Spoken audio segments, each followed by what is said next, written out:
असगर मियाँ जिस समय बस से उतरे 9 बज चुके थे। सड़क पर सन्नाटा था। गजब का सन्नाटा। उनके हाथ पैर सुन्न से पड़ने लगे। गला खुश्क हो आया। दिल की धड़कनें धीमी पड़ गई सी लगी। एक भी रिक्शेवाला नहीं। उनकी तो बात छोड़िए, गरीब इंसान है बेचारे। दंगा फसाद में गरीब आदमी ही ज्यादा डरता है, मरने से नहीं, पकड़े और घसीटे जाने से।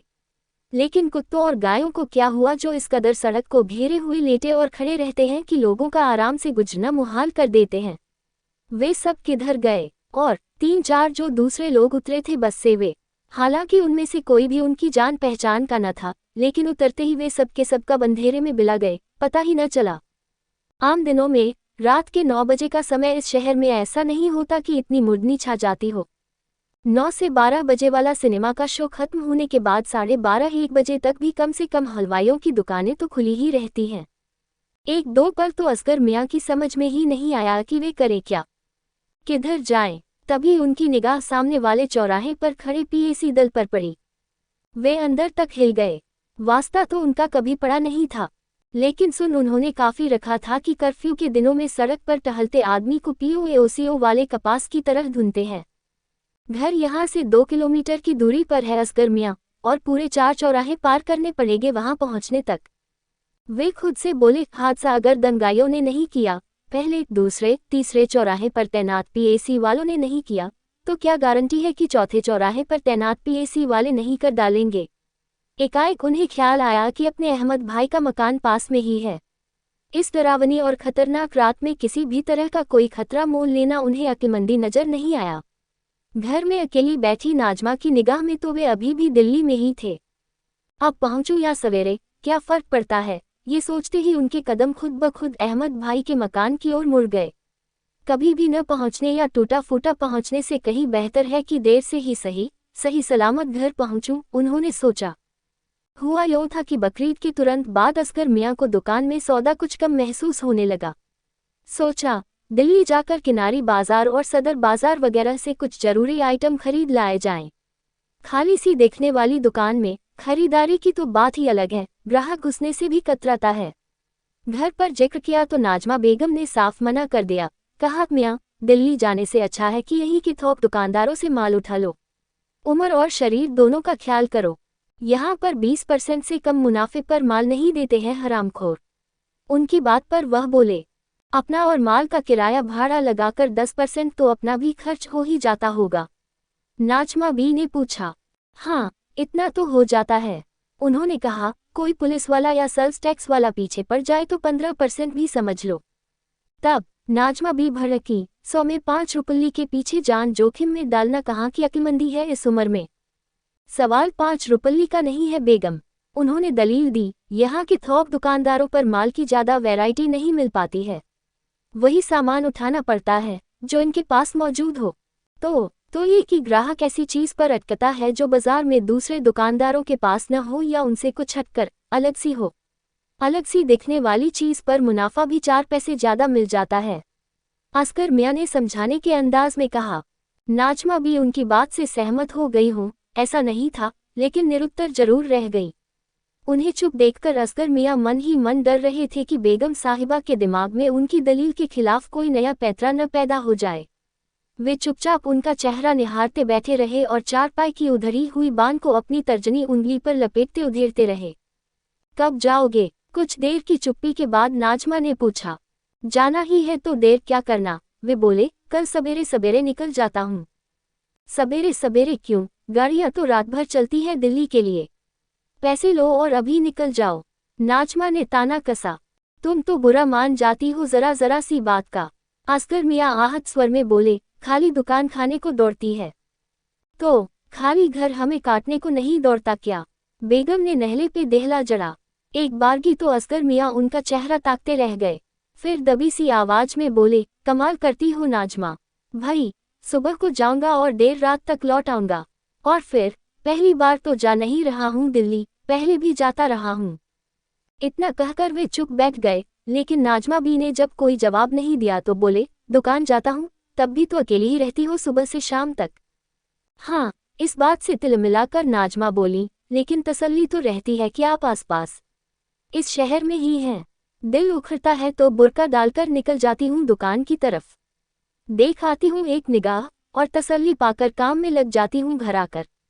फिर मुंह बिचका कर कहा, लेकिन आपको इस सब से क्या, रूखे हो जन्म से। बाप रे, एकदम यही बात तो जब तक जी अम्मी जान कहती रही, मुआ असगर तो निरा रूखा है जन्म से।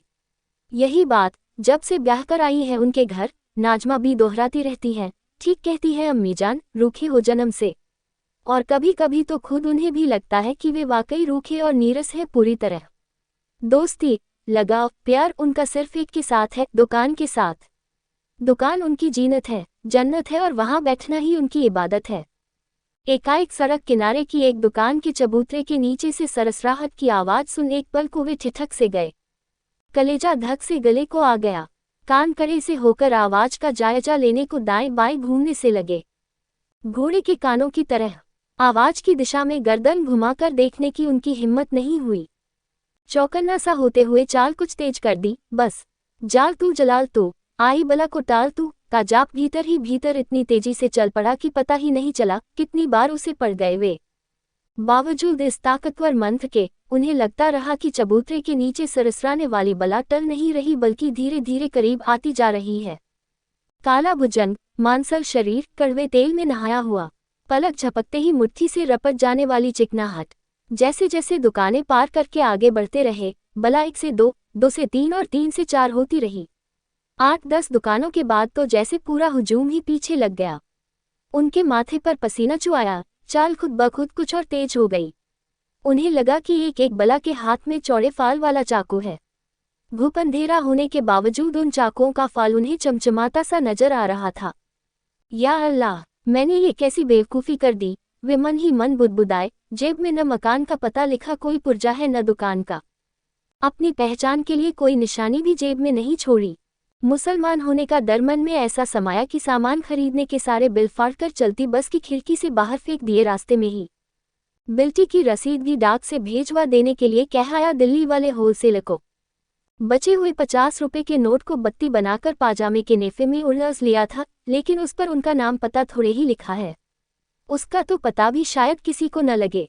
पोस्टमार्टम करने से पहले लाश का पाजामा तो इस बेरहमी से उतार फेंक दिया जाएगा जैसे हलाल किए बकरे के बदन से खाल उतारकर फेंक दी जाती है। गोल टोपी को ISBT से बस में बैठते ही सिर से उतारकर जेब के हवाले कर लिया था। बाद में उसे भी कागज की चिंदियों के साथ बाहर का रास्ता दिखा दिया।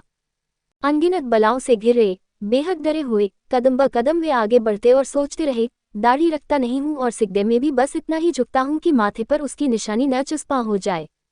पीछे लग गए इन नामाकुलों ने चाकू घोंपकर हत्या तो कर ही डालनी है इस वक्त। आसपास क्या, दूर दूर तक न कोई पुलिस वाला नजर आ रहा है न पीएसी वाला। अलबत्ता तो डर के कारण गले से आवाज ही नहीं निकलेगी। फर्ज करो निकली भी तो जान बचाने के लिए इस समय किसे पुकारूंगा। पुकारा भी तो घर दुकान से निकलकर मुझ तक आएगा कौन। मर गया तो सुबह से पहले किसी की नज़र लाश पर पड़ेगी, लगता नहीं है। जेब में नाम या नंबर का पुर्जा पाए बिना पुलिस वाले किसके घर पहुंचाएंगे लाश को। पाजामा नीचे करके मजहब तय करेंगे और 2-4 दिन रखकर फोटो खींच लावारिसमान दफना देंगे। फोटो को थाने के बोर्ड पर चिपका देंगे ताकि बाद की तफ्तीश में घर वालों, दोस्तों, रिश्तेदारों द्वारा पहचान लिया जा सके। उन्हें दिल्ली से वापस आने की अपनी उतावली पर अफसोस होने लगा। 4 दिन पहले यही अफसोस उन्हें दिल्ली जाने की उतावली पर हुआ था। वे लोकल होलसेलर से ही सामान उठा लेने की नाजमा की बात मान जाते तो कोई मुसीबत न झेलनी पड़ती। दिल्ली सदर बाजार और किनारी बाजार में पूरा दिन खपाकर अपनी ज़रूरत का तकरीबन सारा सामान एक जगह बंधवाकर उन्होंने बिल्टी करा दिया था। घर वापसी के लिए शाम ढले वे ISBT भी पहुंच गए थे। वहां जाकर पता चला कि शहर और आसपास के इलाकों में जबरदस्त दंगा फैलने की वजह से बेमियादी कर्फ्यू लगा दिया गया है, इसलिए कोई बस उधर नहीं जा रही है। वे सिर थामकर जहां के तहां बैठ गए थे। उनके खुद के पास तो मोबाइल फोन जैसी कोई चीज थी नहीं। इधर उधर SOT ऑडियो बूथ तलाश कर उन्होंने नाजमा बी का हाल जानने और अपना हाल बताने के लिए फ़ोन मिलाने की भरसक कोशिश की, लेकिन बेकार। इलाके के किसी भी आदमी का फ़ोन नहीं लग पाया था। सरकारी आदेश से नेटवर्क ब्लॉक कर दिए गए थे शायद।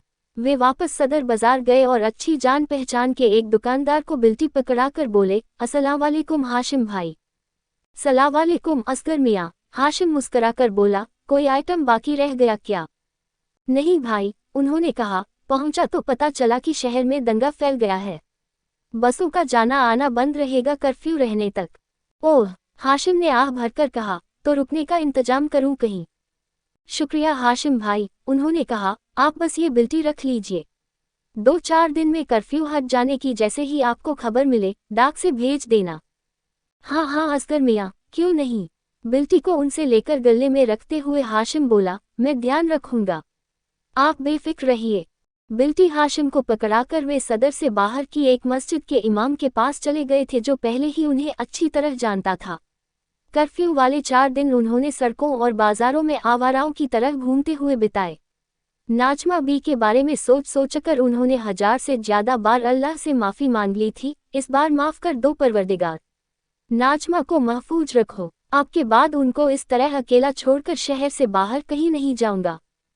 चलते चलते सड़क पर पड़े ईंट के अड्डे से उनका पैर टकराया। एक सख्त आवाज के साथ वह कुछ 1 इंच आगे जा लुढ़का। असगर मियाँ की तंद्रा टूटी।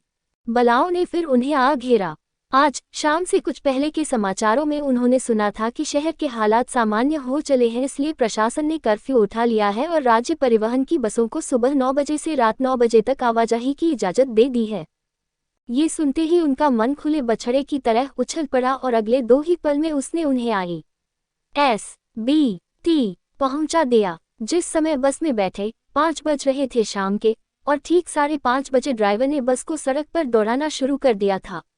शहर तक पहुंचने में 3-3.25 घंटे से ज्यादा समय नहीं लगेगा, उन्होंने सोचा था, और हुआ भी यही। ड्राइवर ने इस कदर बस को दौड़ाया जैसे टोस्ट पर मक्खन फैला रहा हो, एकदम बेरोक। पिछले 2-4 दिनों की घटनाओं को बार बार अपने भीतर उल्टे पलटते और अपने आप से अनगिनत बातें करते से असगर मियाँ अहमद की गली के मुहाने तक आ पहुंचे। गली के भीतर बाहरी सड़क से भी ज्यादा घटाटोप था। एक पल को वे ठिठक से गए, लेकिन पीछे लगी बलाओं ने उन्हें रुकने न दिया या कहे कि कत्ल करने के लिए जबरन गली के अंधकार में धकेल दिया। पूरी तरह भुता माहौल था। यहाँ से वहां तक एक भी मकान ऐसा नहीं था जिसके किसी दरवाजे या खिड़की की दराज से छनकर रोशनी की कोई किरण बाहर आ रही हो। डर की वजह से यूं तो वैसे ही उनकी आंखें फैली सी थीं, अंधेरे में देखने के लिए पुतलियां आप ही आप कुछ और फैल गईं। रक्तचाप बरसा गया। गली न रहकर अंधेरे की सुरंग बन गई थी जिसमें वे चल नहीं रहे थे, बल्कि यंत्रचालित से स्वमेव ही आगे को सरक रहे थे। बलाएं अब पीछे से निकलकर उनके अगल बगल तक बढ़ आई थीं और साथ साथ चलने लगी थीं। इन नामाकुलों से बच निकलने का अब कोई मौका नहीं बचा है असगर। उनके भीतर से आवाज आई। बचाव की गरज से दाएं बाएं पुतलियां घुमाते से मन ही मन एक बार वे पुनः शुरू हो गए। जाल तू जलाल तू, आई बला को टाल तू। ... जाल तू जलाल तू, आई बला को। ये जाप करते करते वे कब अहमद के मकान के सामने जा खड़े हुए, खुद उन्हें भी पता न चला। बहरहाल उन्होंने राहत की सांस ली। शुक्र है अल्लाह का, मैं अब मारा भी गया तो चिंता की कोई बात नहीं, लाश को आसपास के लोगों द्वारा पहचान लिया जाएगा। राहत की इस सांस के साथ ही काफी दूर से पीछा करती चली आ रही बलाएं अंधकार में घुल मिलकर गायब हो गईं। वे अहमद के मकान के सामने खड़े रह गए, निपट अकेले। असगर मियाँ ने अनुमान लगाया 9:30 बज गए होंगे, ज्यादा से ज्यादा 9:45। सो जाने का समय तो नहीं है, लेकिन गली के किसी भी मकान से जिंदगी की लहर नहीं फूट रही। न रोशनी की कोई किरण, न किसी तरह की कोई आवाज। वे सोच में पड़ गए, क्या करें। अगले ही पल उन्होंने तय किया कि यह समय संकोच या शर्म का नहीं, अपने आप को सुरक्षित करने का है। भले ही इस समय पूरी गली में सन्नाटा है, लेकिन ये सन्नाटा यहाँ पूरी रात रहेगा, इस बात की क्या गारंटी है। पता नहीं कौन कब यहाँ आ धमके। दंगाई आए, पुलिस वाले आए या PAC वाले, खतरा उन्हें सबसे है। हिम्मत जुटाकर उन्होंने अहमद के दरवाजे की चौखट के दाएं किनारे पर लगे कॉलबेल के बटन को दबा दिया।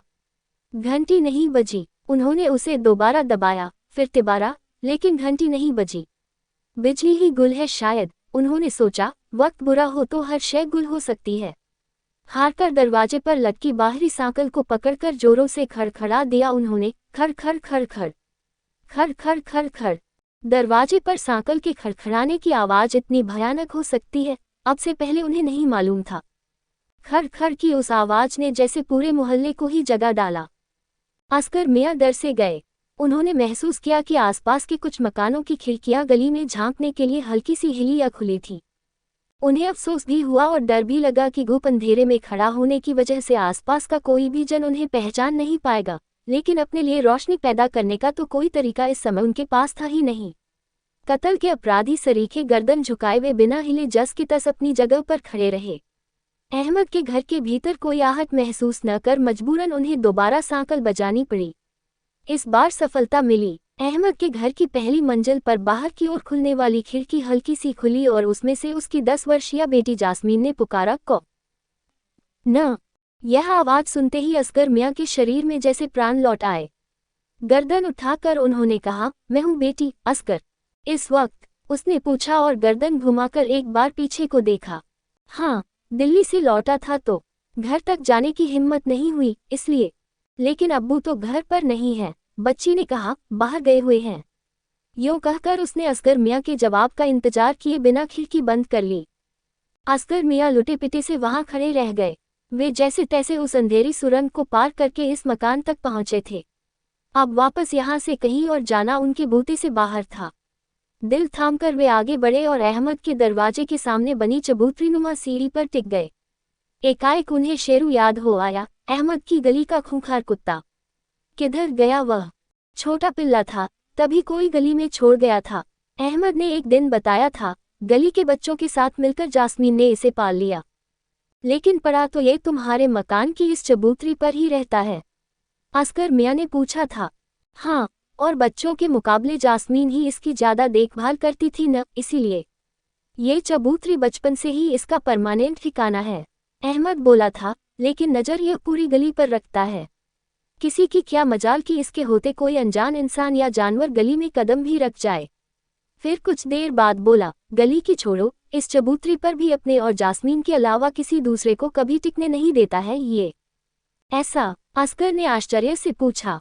जी, यकीन न हो तो आजमा कर देखना कभी।